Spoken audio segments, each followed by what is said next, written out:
So my name is John Reynolds, and I am a professor of neuroscience at the Salk Institute.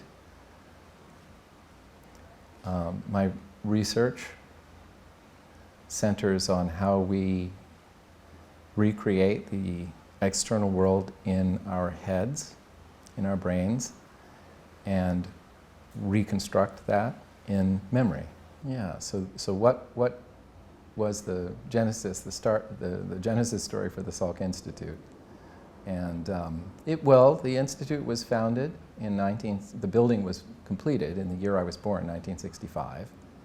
And it was established by Jonas Salk, who had recently found the vaccine that would immunize children against polio.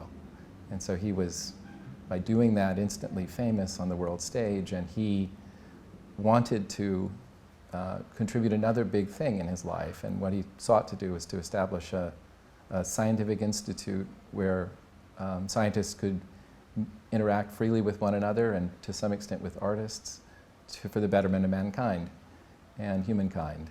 He built this building with Louis Kahn with the idea of a sense of real freedom and openness. So if you look in the Institute, you'll see that there are no weight-bearing members in the main scientific part of the building. And so there's a lot of openness, and there's a lot of freedom to reorganize the building. And that has really, is sort of a signature of what it is to be a scientist here. So my laboratory has no boundaries. there are no boundaries between me and my colleagues here at the Salk. And they work in areas that are quite outside my area of expertise.